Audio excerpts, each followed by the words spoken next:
Well, it has been a week of smiles for me, just to be around the campus, to see old friends, to see what God's doing in the lives of new students, and just the power and the passion that's here. To have the privilege to be able to stand in this place and to open His Word, it's been a week of smiles.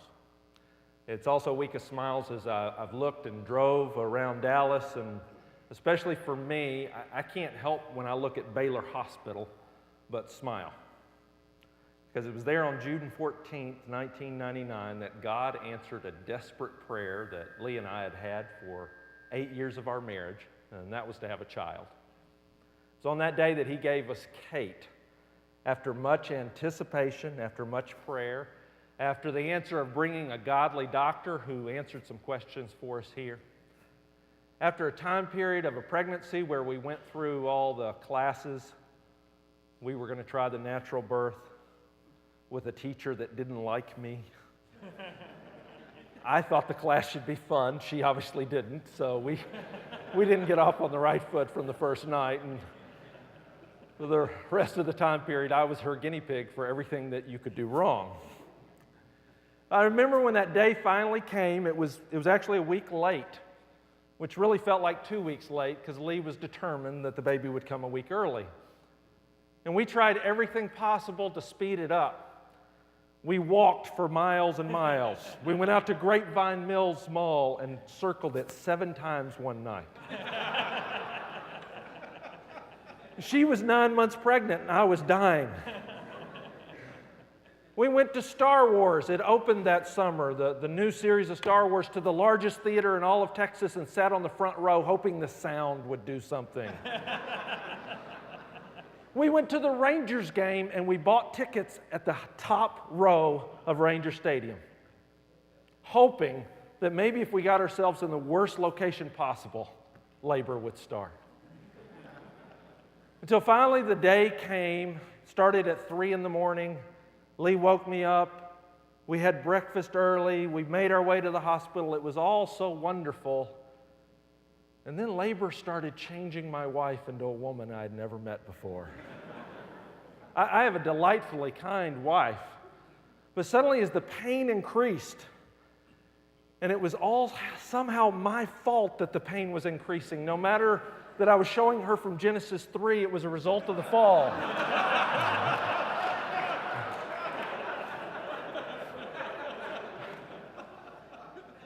As she looked at our car and she said, "Why do we have this old raggedy car that bounces when you drive?" I said, "We're in Seminary." As we came to a stoplight, and I went to a stop, and literally she looked at me and she goes, "You don't have to stop." I said, "It's red." And she said, "When you're in labor, you don't have to stop." I said, "Babe, they don't know that." And finally we got there and we went through hours of labor and finally an emergency C-section and the pain and the trauma that she went through. But I'll never forget that moment, and that's what makes me smile when I look at Baylor Hospital, of when I held that little girl in my arms. I lost my father when I was 6 years old. I've always struggled with what it means for God to be my Father and love me like that until that moment. And holding her and the power of that relationship, when suddenly I realized, this is how you feel about me, God. Oh, this is a powerful thing. And I don't want to lose it. I don't want to lose the power of that relationship, the power of His presence. You know, this week we've been looking at seminary and ministry must-haves that we don't want to lose, that I don't want you to lose. I don't want to lose in my ministry life what I don't want you to lose in your seminary life. I don't want you to lose the credibility that comes from character and the significance that comes from service and the wonder of God's Word. And finally, the final must-have, and it's the most important one, it's the power of His presence. It all comes down to that relationship. See, seminary in many ways, with all the analogies we've talked about, it's a launching pad as well. It's a day of anticipation that you look forward to on graduation day when you will launch from this place, and you will launch from this place. You came to leave. Don't stay too long. Trust me, don't stay too. They love you, but they don't want you to stay forever. You come and you launch. You launch into this ministry life. You're right there, and they've given you the rocket packs. They've trained you. You've got notebook after notebook of notes. You hopefully have about a year's worth of sermons with a couple of decent ones that'll get you hired somewhere. You've got a systematic theology, and you've got tools and skills. The rocket is ready. Ground control is ready. You're strapped in, and you see a life of ministry that's out there.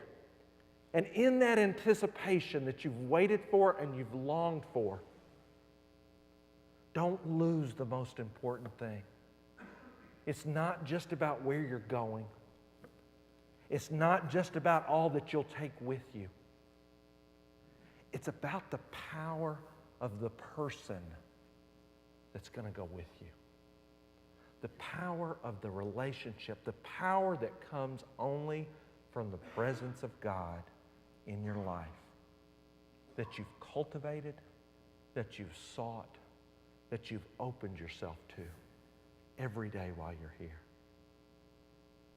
Look at Matthew 28. I love Matthew 28 because it's a launching day. It's a graduation day. It's the launching of the church. And we know it at the end of that chapter, verses 18 through 20, as this launch of our church, the Great Commission. But it was a personal launch as well for the disciples that were assembled there. It was their graduation day. They had just finished a 3-year curriculum, much like seminary. Now, it was only 3 years, so they only got an MDiv. They didn't get a THM. But 3 years where they, like you, left their professions and left their lives. And they came to be taught. And they followed the master teacher.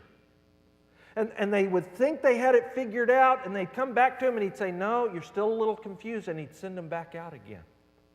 They had gained some ministry skills. They'd been used by God in some ways. They'd been angling to see who would be first in the class and have that reward. And then all of their education culminated in a weekend that literally rocked their world, as it was cemented who they were truly following. When they saw him die on a cross, when they felt the disillusionment of seeing him in a grave, when they saw the amazement of seeing him rise from the dead, when they saw him meet with them and call them back to himself, and call them back to the mission that he had trained them for 3 years. And then finally on this day, on this graduation day, he comes and he gives them this final mandate and sends them out. And if we look at these words that we know so well, we know them like the back of our hand, but can we look at them again and feel them again like it must have felt for the disciples on graduation day? I mean, when Jesus said, all authority has been given to me in heaven and on earth, I'm sure that was exciting. Yes, Jesus, we know your authority. We've seen your authority. We can't wait for the authority to be unleashed. Are you going to unleash the kingdom now? Lord, is now the time? Now the time, the kingdom? It's all going to happen like we thought it was going to happen? And Jesus says it's not for you to know if now's the time or not. Well, if now's not the time, what are we going to do? Well, go therefore. Go? No, we're used to following you. What do you mean, go? He says, go therefore, make disciples. Make disciples. We're just getting good at being disciples. I mean, we haven't figured it out up until now. What do you mean? We're going to be the people that go and make disciples? Well, where do you expect us to go? Make disciples of all the nations. Can you feel them poking each other? Did he say all? Was that nations as in plural? What about the old program, Jesus? You remember where we would just work here in Israel and everybody came to us and they were going to learn from us? What do you mean we're going to go to them? Go make disciples of all nations, baptizing them in the name of the Father and the Son and the Holy Spirit. We're the baptizers, Father, Son, and Spirit. We're trying to grapple with what Trinity means, and now we're to take that out. Teaching them to observe all that I commanded you. Did he say all again? Can you imagine what it must have felt like? When you just think you've got it together, you just think you're going to figure it out, and he comes and he says, it's time for you to go. It's time for you to be the disciplers. It's time for you to step forward and lead. It's time for you to change people's lives, to see them baptized in Father, Son, and Holy Spirit. It's time for you to be the teacher of all that you've seen. I think as they stood there, their hearts got excited and inflamed, and they got a little panicked at the same time. I mean, look at the size of this mandate. Look at what he's called them to. Look at what they've witnessed. Jesus did a little bit of this ministry, and he was killed for it. And now you're calling us to all the world in it? This mandate, this mission that he launches them to.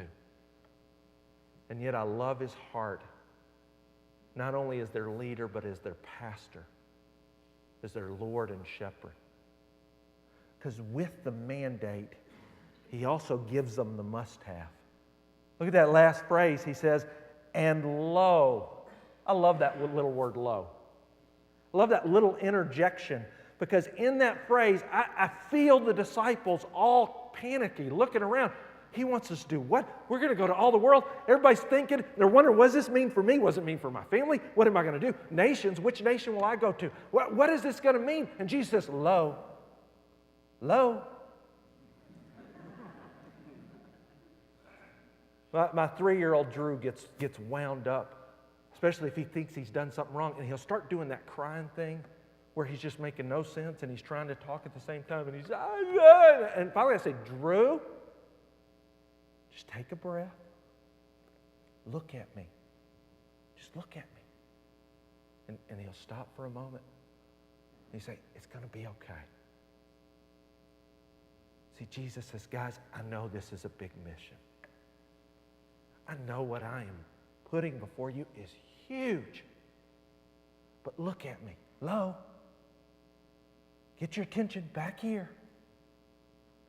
Because you need to know this. Lo, I will be with you always. I'll be with you. This power of my presence, this power of our relationship, it's not going to end. Yes, I'll ascend, but God's going to do something amazing. The Father's going to send the Spirit, and you'll have the same presence. We'll have relationship. I'll be with you. Unless you think it's just for those disciples. Look at the last phrase again. Even to the end of the age. See, you're working here for that launching day. You're working so hard for the day that he's going to launch you and send you out into ministry to go and make disciples in the world, to go as pastors and as counselors and as teachers, to go and do hands-on ministry, to go be missionaries all over the globe. And it's a big task, and it's a hard world, and it's a daunting challenge, and you need to hear those words again. Lo, don't miss it. Lo, I'll be with you too. Till the very end of the age. Folks, more than any ministry must have, we must have the power of his presence in our lives. If we think we're going to accomplish anything that he's called us to do, if we think we're going to live out the dreams that brought you to this place, we must have his presence poured out in our lives, and he knew it, and he promised it to us. See, we must have his presence if we're ever going to do anything that is bigger than ourselves. What I love about this mandate is it's big. It's world size. I think God is always calling us to dream bigger dreams than we dream.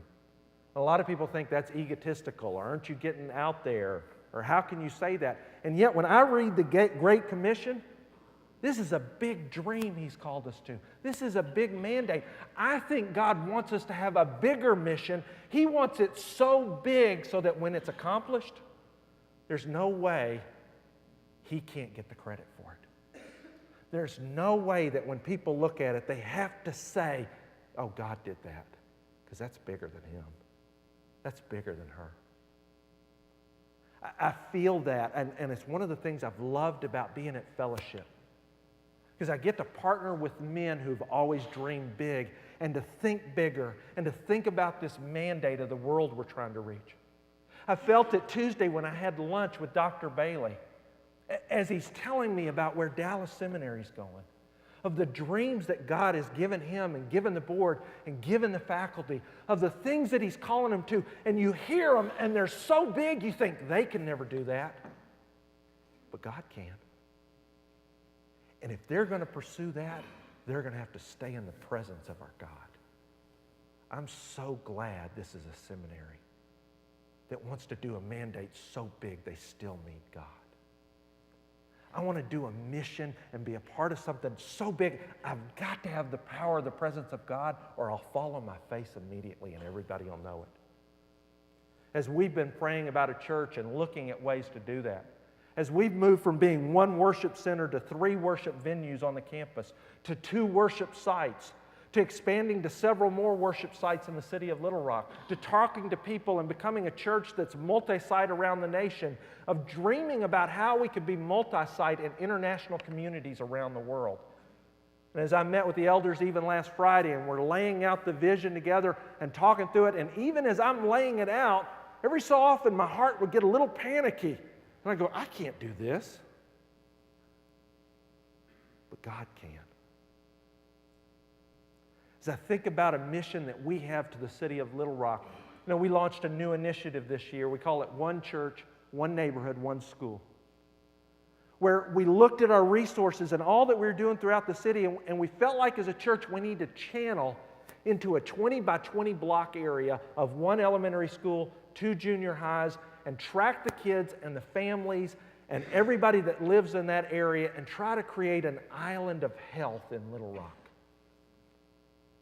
And we made a commitment at State of the Church, and we said, we're going to go and take the abundant life of Jesus Christ to this area, and we're not leaving until we see real change.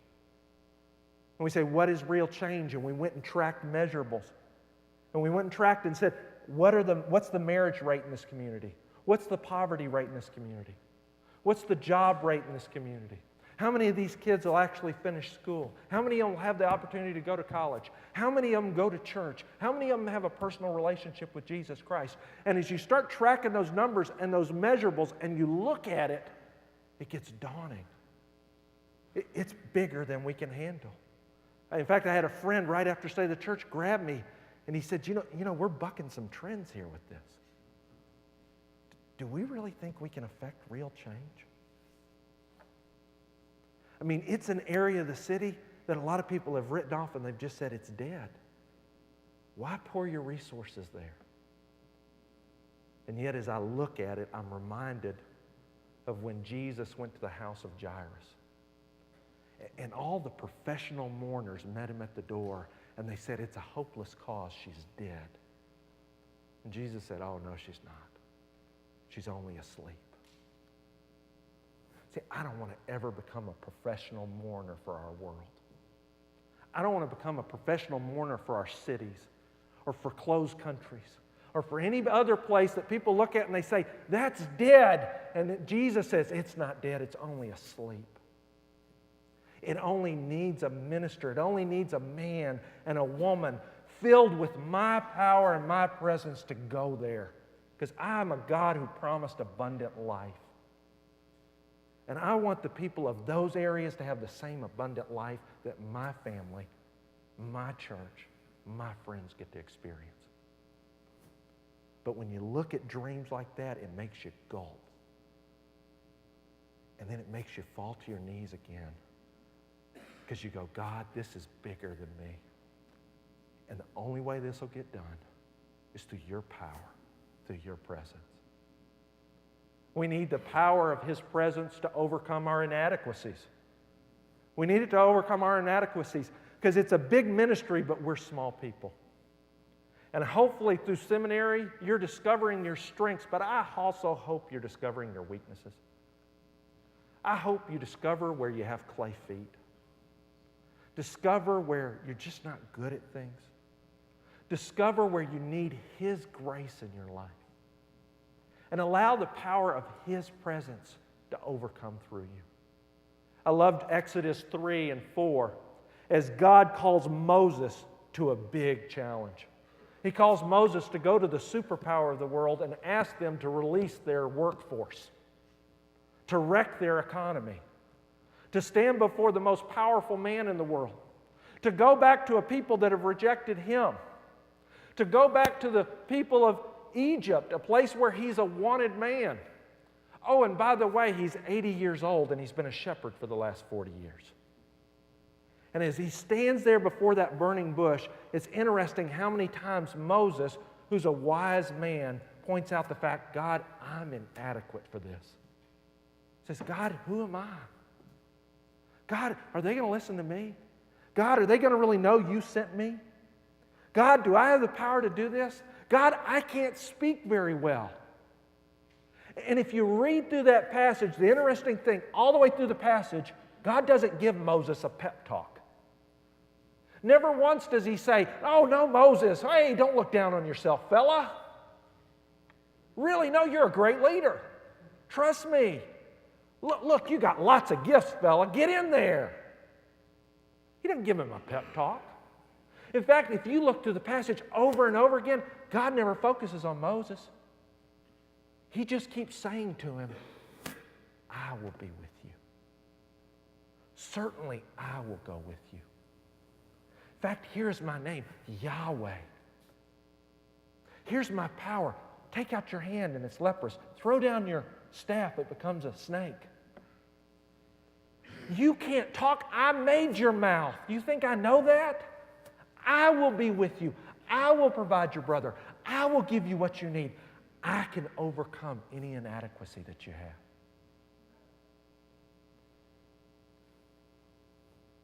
But it takes the power of His presence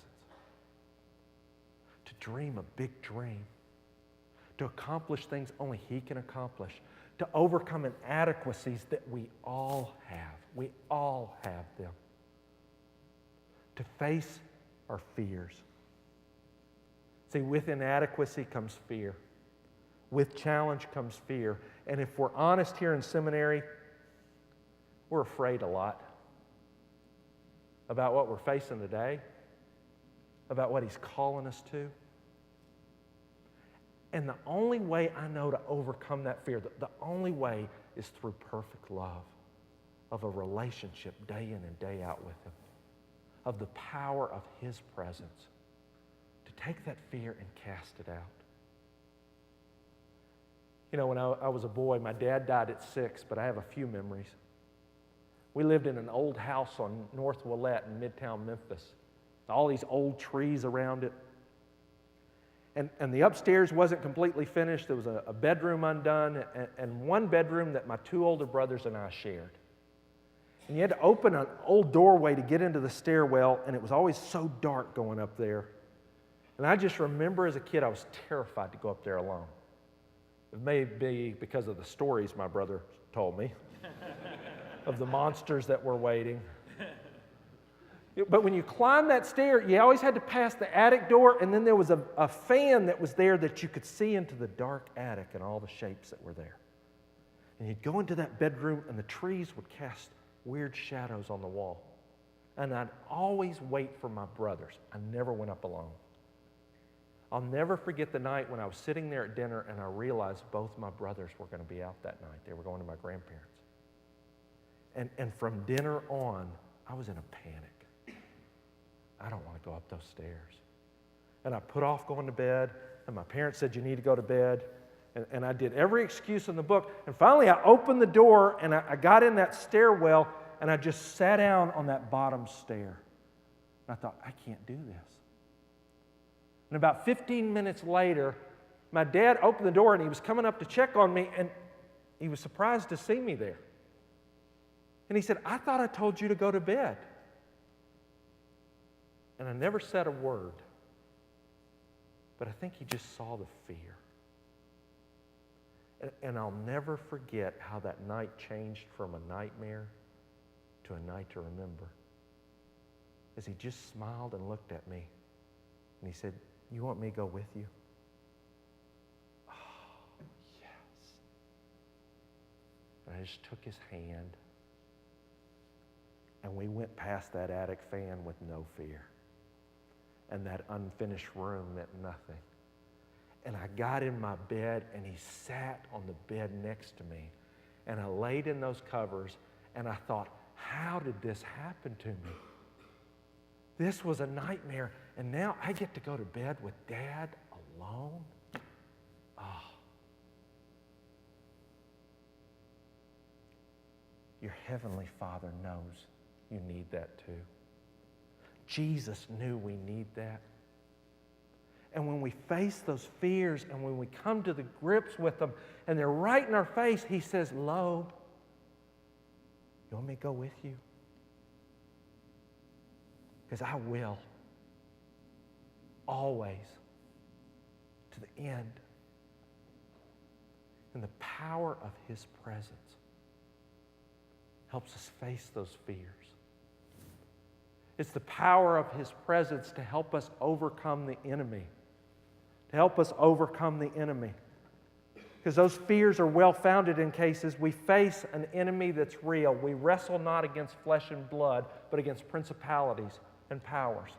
We face an enemy in Satan that you need to know hates what goes on at Dallas Seminary. An enemy that hates this book. An enemy that hates our God. An enemy that hates our growth. An enemy that doesn't fight fair. An enemy that will attack your family. An enemy that will whisper lust in one ear and shame in the other.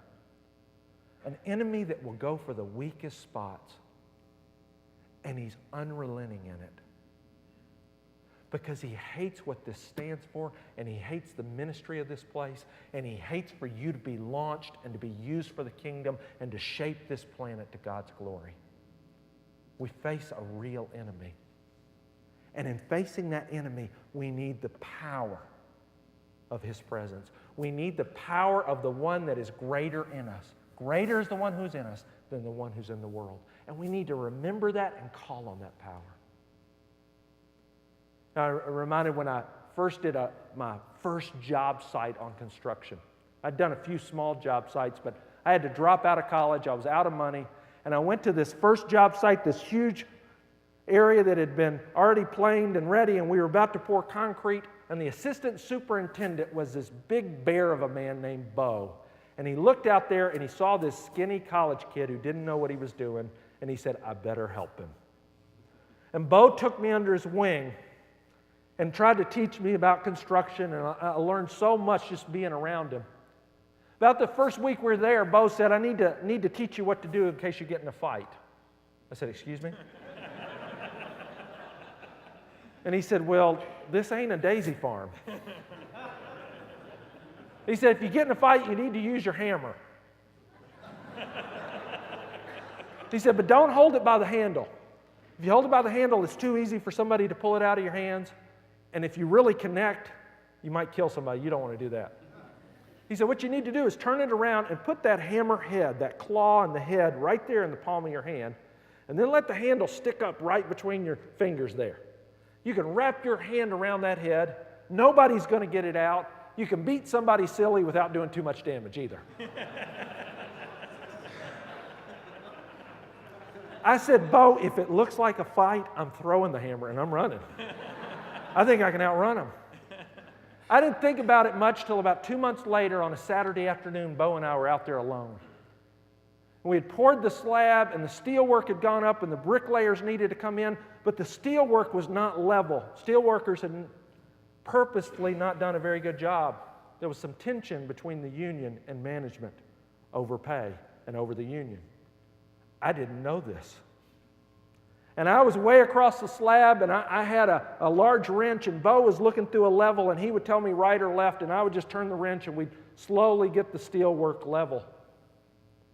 When suddenly 3 guys appeared in front of me, and one of them just kind of called out. He said, "Hey, you know that's a steel worker's job."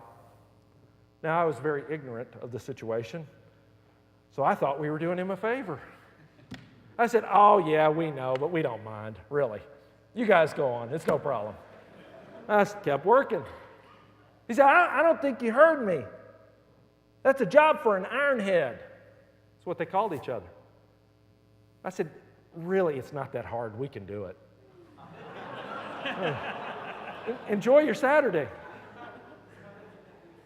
And I went to put my head down again, and then suddenly he called out, and I realized his tone wasn't very nice. He goes, "I don't think you understand." And then I felt this presence next to me of a large man named Bo, who had run across the slab. And Bo looked over and he said, "I don't think you understand. If you'd done it right the first time, we wouldn't be out here." And slowly the lights started going off for me. And I'll tell you when it all came together is when I looked down in Bo's hand. And there was his hammerhead, and his knuckles were wrapped around it. And I saw him with that hammer ready, and I grabbed my wrench. And I'll never forget those 3 guys. They kept looking back and forth at us. And all of them had the exact same thought process. You could see them. They'd look at me, and they'd go, "Yeah, I know I can kill him." But then they'd look over at Bo, and they'd say, "But if that big guy with the hammer gets me, oh." And one by one, they backed up. I said, "No problem." They got in their trucks, and they drove off. As they were driving away, I kind of said, "Yeah, you don't want any of this, do you?" Bo said, "Stop, they can come back." You know, for the next few months, wherever Bo went, Tim went. Bo knows how to fight. Bo has the power to do something about it. See, I have no illusions about what happened that day. If I'd been alone, I would have been beat up every time. But I had someone that was really powerful looking out for me. And if we went out in this ministry alone, we'd fail every time. We'd run scared every time. Satan would eat our lunch every time, except we have someone who's so powerful, who's with us, who wants to unleash that power through us, who gives us the ability to resist the devil, and the devil has to flee from us. But it takes the power of His presence. Folks, it takes the power of His presence to accomplish these things. It takes the power of His presence to overcome who we are. It takes the power of His presence to face our fears. It takes the power of His presence to overcome the evil one who wants to stop us. And the final thing I'll just end with, it just takes the power of His presence to make it worth it. To make ministry worth it. To make seminary worth it. It takes His presence. I love Exodus 33, where Moses is praying with God after the children of Israel have been convicted about creating this golden calf. And God forgives them, but He makes the statement to Moses. He says, "I'm going to send you on in the land. I'll send an angel ahead. And they'll take care of your enemies. You'll get the land. You'll get the promised land. But I'm going to send an angel. I'm not going." And I love Moses' response in Genesis 33:15, where he says, "God, if you don't go with us, it's not worth going in. It doesn't matter how good the land is. It doesn't matter what the angel does. it's not worth going if you don't go with us. Folks, ministry is hard. And it's really not worth it if he doesn't go with us. No matter what you do, no matter what you accomplish, no matter how good it might be, it's really not worth it without him. I'd say the same thing about your seminary career. As good as this is, as wonderful as the tools are, as godly as these men and women are, if God's not with you, it'll be a dry, lonely, fearful experience. It's not worth it. Will you just stop and listen? Listen for his interjections. Listen for his low. When he wants to share his presence with you, listen through the words of your teachers. Listen through his word. Listen in prayer. When he says to you again, I will be with you. I will use you. I will make it worth it.